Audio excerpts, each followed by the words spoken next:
آج سورۃ المدثر کی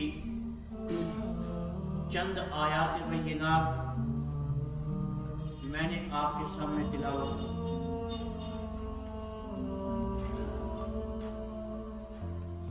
جب جنت میں جانے والے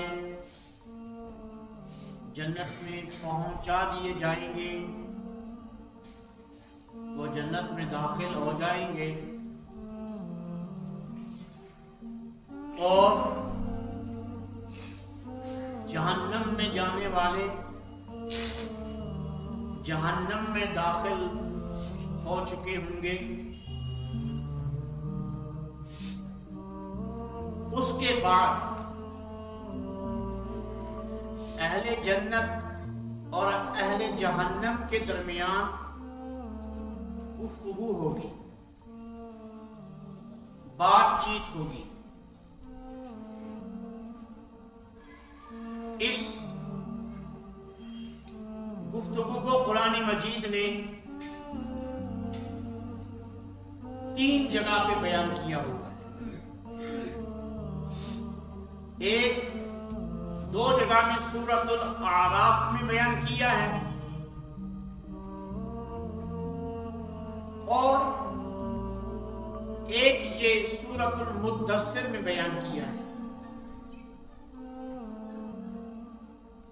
حالانکہ جنت اور جہنم کے درمیان آسمان و زمین جیسا فاصلہ ہے، اللہ تعالیٰ اپنی قدرت کاملہ سے جہنم کو نزدیک کر دیں گے، اور پھر اہل جنت جہنم میں ان لوگوں کو دیکھیں گے جو دنیا میں ایک دوسرے سے ملتے جلتے تھے، دنیا میں ایک دوسرے کے ساتھ دوستانہ تھا، ہمسائیگی تھی، تعلقات تھے، کاروباری لائن سے، کھیتی باڑی کی لائن سے، تو ان لوگوں کو جہنم میں جلتے ہوئے دیکھیں گے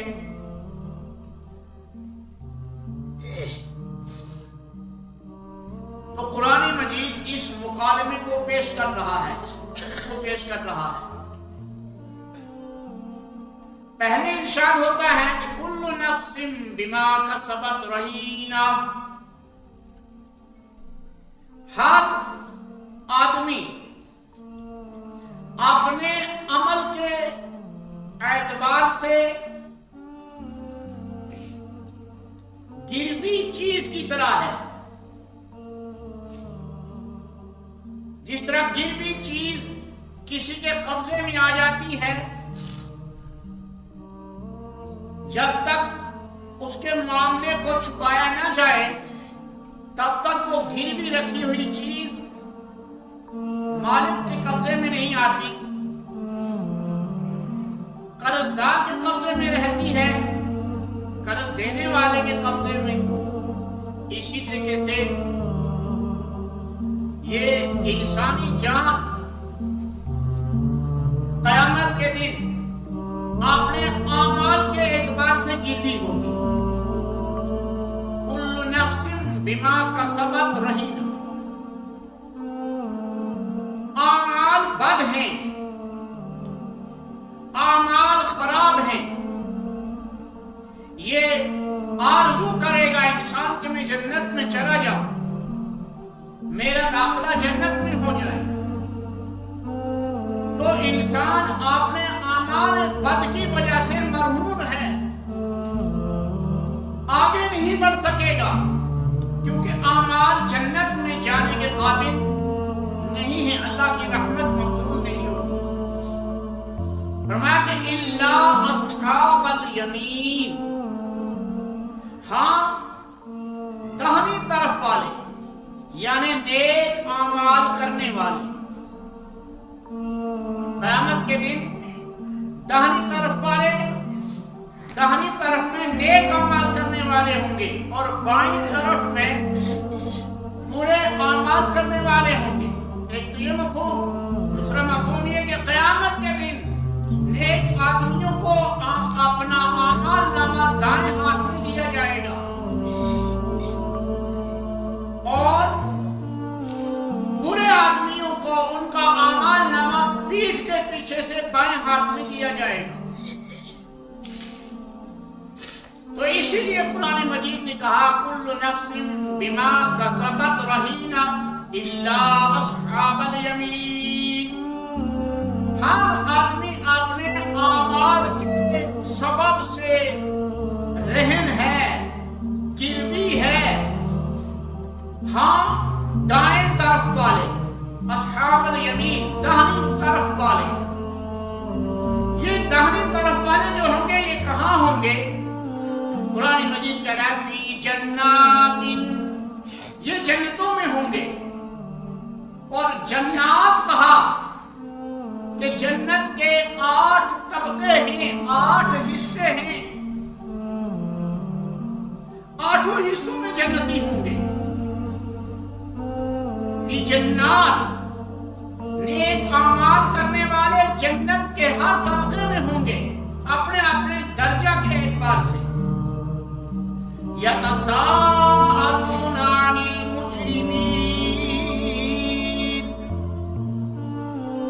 یہ ایک دوسرے سے پوچھیں گے، ایک دوسرے سے گفتگو کریں گے عن المجرمین، مجرم لوگوں کے بارے میں.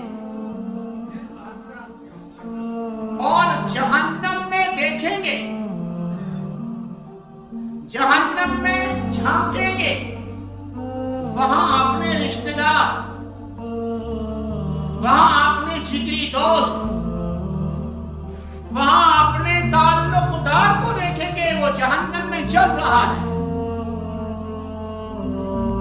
تو اب یہ جنتی لوگ اس جہنم میں جلتے ہوئے آدمی سے پوچھیں گے ما سلککم فی سقر.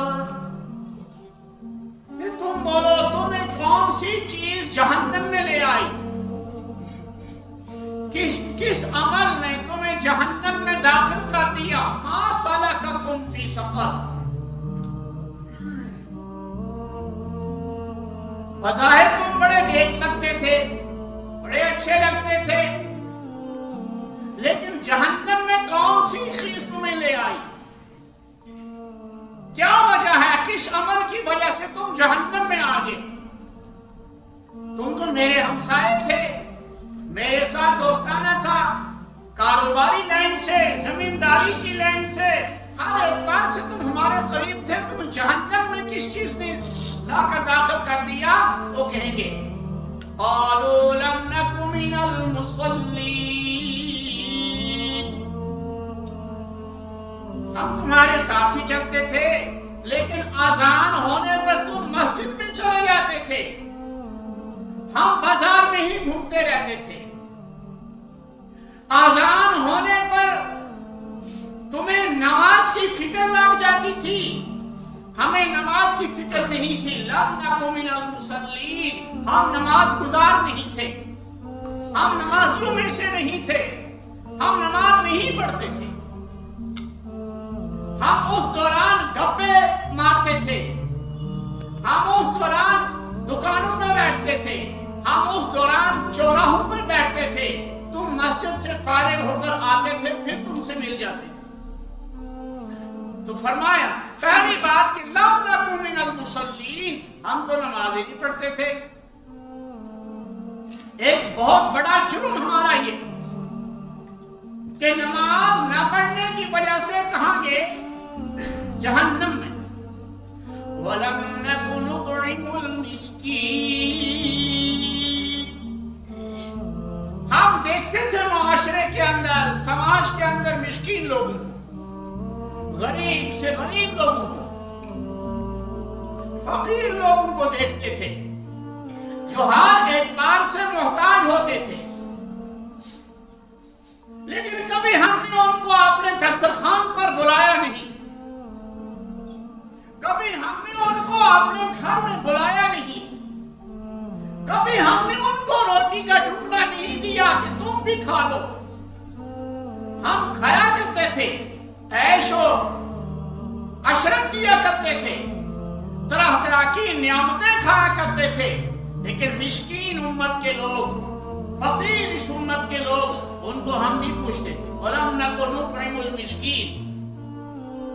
دوسرا جرم جہنم میں جانے کا یہ، پہلا جرم نماز نہیں پڑھتے تھے، اور دوسرا جرم مسکین فقیر محتاج کی رعایت نہیں کرتے تھے۔ وَلَا يَحُضُّ عَلَى طَعَامِ الْمِسْكِينِ۔ فقیر مسکین کے کھلانے پر ایک دوسرے کی ڈھارس نہیں بندھاتے تھے، ایک دوسرے کو جو ہے تبلیغ اور دعوت نہیں دیتے تھے کہ مسکین اور فقیر کا خیال رکھو۔ وَلَمْ نَكُ نُطْعِمُ الْمِسْكِينَ۔ تیسری بات بتائی، وَكُنَّا نَخُوضُ مَعَ الْخَائِضِينَ۔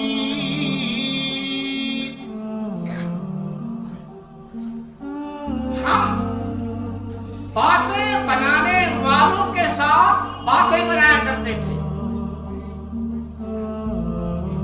دوسرا ترجمہ، ہم مذاق اور ٹھٹھا کرنے والوں کے ساتھ مل کر مذاق اور ٹھٹھا کیا کرتے تھے۔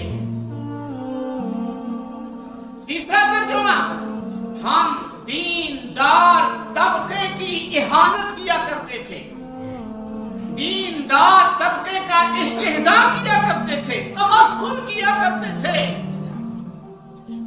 کہ ہے بہت بڑا نمازی آ گیا، بہت بڑا نمازی خان، قرآن خان، بہت بڑا علم آؤ، بہت بڑا باز خان آ گیا، زبردست بات کر رہا ہوں۔ یہ ٹھٹھا ہے، مذاق ہے، معاذ خان کی بات پر عمل نہیں کیا، نمازی کے ساتھ نمازی نہیں بنا، قرآن پڑھنے والے کے ساتھ بیٹھ کر قرآن پڑھنے کی توفیق نہیں ملی، قرآن پڑھانے والے کے ساتھ بیٹھ کر قرآن پڑھانے کی توفیق رب سے نہیں مانگی، لیکن الٹا اس کا مذاق کیا، تو جہنمی کہیں گے وَكُنَّا نَخُوضُ مَعَ الْخَائِضِينَ۔ ہم تو باتیں بنانے والوں کے ساتھ بیٹھ کر باتیں بنایا کرتے تھے، ایسا اس کا تھی اٹھ کر کوما اس نے اس دینش کرا کہ کاتھے ہوتش کرا، اور بات بھی وہ کرتے تھے جو دین کی مخالفت میں ہوتی تھی، سازش اور منصوبے بناتے تھے کہ یہ قرآن خانہ کیسے کمزور ہو، یہ مسجد کیسے کمزور ہو، یہ بولنے والا اس کی زبان کیسے بند ہو۔ وَكُنَّا نَخُوضُ مَعَ الْخَائِضِينَ۔ ہم تو باتیں بنانے والوں کے ساتھ باتیں بنایا کرتے تھے۔ تین جرم۔ چوتھا جرم آیا وَكُنَّا نُكَذِّبُ بِيَوْمِ الدِّينِ۔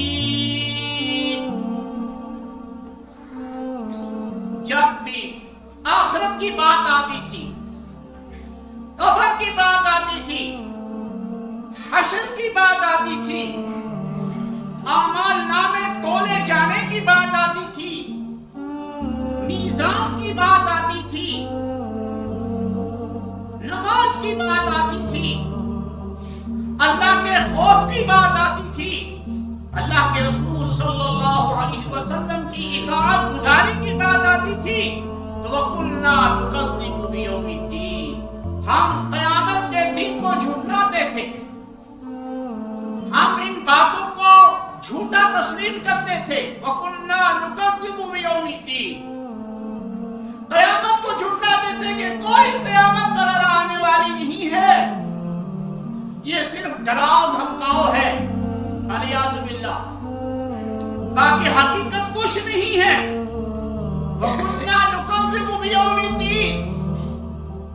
یہ تو نظریہ اہل کفار اور اہل مشرکین مکہ کا تھا، اور ان میں بالخصوص امیہ ابن خلف کا تھا،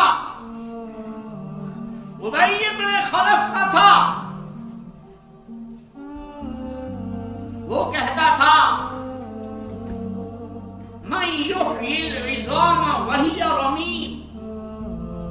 جب یہ جسم کی ہڈیاں بھی مٹی مٹی ہو چکی ہوگی، مٹی کے ذرات کے ساتھ ہڈی مل چکی ہوگی، مٹی ہی نظر آئے گی قبر میں. تو من یحیی العظام وہی رمیم، جب ہڈیاں مٹی کے ساتھ بوسیدہ ہو چکی ہوں گی تو ان ہڈیوں کو کون زندہ کرے گا؟ ان ہڈیوں کو دوبارہ کون زندہ کر کے انسانی ڈھانچہ تیار کرے گا؟ اس پر گوشت و پوست کیسے چڑھے گا؟ یہی پارٹس آف دا باڈی کیسے بنائے جائیں گے؟ من یحیی العظام وہی رمیم. اللہ نے کہا قل یحییھا الذی انشأھا اول مرہ. اے حبیب دو عالم صلی اللہ علیہ وسلم، آپ فرما دیجئے یحییھا الذی انشأھا. نہیں، اللہ پر آسان ہے ہڈیوں کو دوبارہ بنانا اور دوبارہ ہڈیوں میں جان ڈالنا. جب اس اللہ نے پہلے پانی کے قطرے پر انسان کی شکل و شباہت بنائی، تصویر بنائی، اور جیتا جاگتا انسان بنایا اور اس کو جوان بنایا اور طرح طرح کی نعمتیں کھلائی، اس کو دنیا میں ایک لمبی عمر عطا کی. جب اللہ کو یہ کرنا آ گیا تو قل یحییھا الذی انشأھا اول مرہ، آپ فرما دیجئے وہ اللہ زندہ کرے گا جس نے پہلی مرتبہ پیدا کیا ہے. وَهُوَ بِكُلِّ خَلْقٍ عَلِيمٌ، اور وہ اللہ ہر مخلوق کے پیدا کرنے کے علم کو خوب جانتا ہے. اس کو پڑھانے کی ضرورت نہیں، اس کو مشورہ دینے کی ضرورت نہیں، اس کا کوئی مشیر اور وزیر ہے ہی نہیں. وہ یکا اور تنہا ہے، هو اللہ احد، الہکم الہ واحد. جب وہ بنانے پر آئے گا تو کائنات بن جائے گی دوبارہ. وَهُوَ الَّذِي يَبْدَأُ الْخَلْقَ ثُمَّ يُعِيدُهُ وَهُوَ أَهْوَنُ عَلَيْهِ. اللہ تو وہ ہے جس نے مخلوق کو بنایا، مخلوق کو پیدا کیا، ثم یعیدہ، ان کو موت دے گا، پھر اس کو دوبارہ لوٹائے گا، زندگی دے گا. وَهُوَ أَهْوَنُ عَلَيْهِ، اور وہ اس پر آسان ہے، یہ کوئی مشکل نہیں ہے. تو کہا کرتے تھے وَكُنَّا نُكَذِّبُ بِيَوْمِ الدِّينِ. یہ جو تھا جرم قرآن مجید نے جہنمیوں کو بتایا کہ جہنم کے اندر ان 4 گناہوں کا اقرار کریں گے کہ ہم نمازی نہیں تھے، ہم مسکین اور فقراء کو کھانا کھلانے کا خیال نہیں رکھتے تھے، ہم مذاق اور ٹھٹھا کرنے والوں کے ساتھ مذاق اور ٹھٹھا کیا کرتے تھے، اور ہم قیامت کے دن کو جھٹلاتے تھے. حَتَّى أَتَانَا الْيَقِينُ، یہاں تک کہ یقین آ گیا. یقین کے معنی کیا ہے؟ قرآن مجید میں سورۃ الحجر کی آخری آیت بھی ہے وَاعْبُدْ رَبَّكَ حَتَّى يَأْتِيَكَ الْيَقِينُ. تم اللہ کی عبادت کرو، اپنے رب کی بندگی کرو یہاں تک کہ یقین آ جائے. تو یقین کے کیا معنی ہے؟ بعض لوگوں نے یقین کے معنی یہاں یقین ہی کے لیے کہ جب تمہیں یقین آ جائے تو تب تم نماز پڑھنا چھوڑ دو، جب تمہیں یقین آ جائے روزہ رکھنا چھوڑ دو، جب تمہیں یقین آ جائے حج کرنا چھوڑ دو، جب تمہیں یقین آ جائے تو صدقہ و خیرات کرنا چھوڑ دو، یعنی اعمال کرنا چھوڑ دو. ایک جماعت یہ بھی ہے، لیکن یہ معنی بالکل قرآن کے خلاف اور حدیث کے خلاف ہے. یقین کے معنی یہاں موت ہے.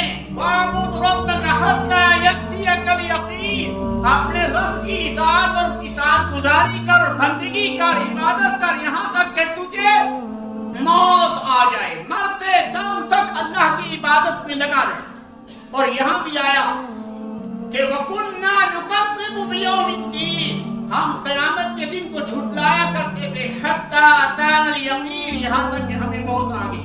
موت آ گئی ہماری فائل بند ہو گئی، موت آ گئی ہماری زبان بند ہو گئی، موت آ گئی ہماری آنکھیں بند ہو گئی، موت آ گئی ہمارے حواس خمسہ معطل ہو گئے، موت آ گئی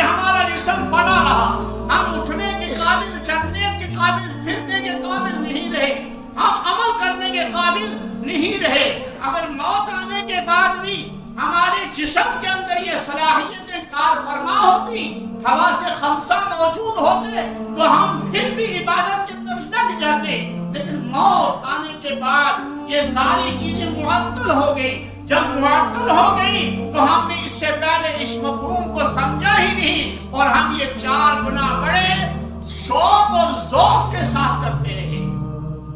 اسی طریقے سے قرآن مجید میں سورۃ الصافات کے دوسرے رکوع میں بھی جہنمیوں کا اور اہل جنت کا مکالمہ قرآن مجید نے بیان کیا ہے، اور سورۃ الاعراف میں 2 مقام پر ایک آیتیں پڑھتا ہوں، ترجمہ کر دیتا ہوں کہ وَنَادَى أَصْحَابُ النَّارِ أَصْحَابَ الْجَنَّةِ أَنْ أَفِيضُوا عَلَيْنَا مِنَ الْمَاءِ أَوْ مِمَّا رَزَقَكُمُ اللَّهُ۔ آواز آئے گی، جہنمی آواز دیں گے، اصحاب الجنہ جنت والوں کو آواز دیں گے، کیا آواز دیں گے؟ أَنْ أَفِيضُوا عَلَيْنَا مِنَ الْمَاءِ، ہم تو جل جل کے خاک ہو گئے، ہم تو جل جل کے سیاہ کالے ہو گئے۔ ان افیضوا علینا من الماء، ہم پر پانی کا ایک ڈول گرا دو، ہم پر پانی کا ایک چمچہ پھینک دو، ہم پر پانی کا ایک چلو پھینک دو، او مما رزقکم اللہ، یا جو اللہ نے تمہیں نعمتیں دی ہیں ان نعمتوں میں سے کچھ تھوڑا سا ہمیں بھی تم دے دو۔ تو قرآن کہتا ہے کہ جہنمی جنتی کہیں گے جہنمیوں سے ان اللہ حرمہم علی الکافرین، ایسا نہیں ہو سکتا کہ اللہ نے جنت کی نعمتیں اور یہ جنت کا پانی اور یہ جنت کی ساری چیزیں اللہ نے کافرین پر حرام کر دی ہیں، یہ حرام ہے، کیونکہ اعمال بد کی وجہ سے یہ چیزیں یہ نعمتیں حاصل ہونے والی نہیں ہیں۔ یہی طریقے سے دوسرا مکالمہ بھی قرآن مجید نے بیان کیا، سورہ الصافات کے اندر بھی جہنمی اور اہل جہنم کا مکالمہ بیان کیا ہے۔ میرے دوستوں اور بزرگوں، ان مکالمات کی روشنی میں ہمیں سمجھنا چاہیے کہ ہماری یہ زندگی کتنی قیمتی ہے، اور یہ وقفہ اللہ نے جو ہمیں عطا کیا ہے، یہ مہلت جو اللہ نے ہمیں عطا کی ہے، اس مہلت میں ہمیں اپنے آپ کو رنگ کر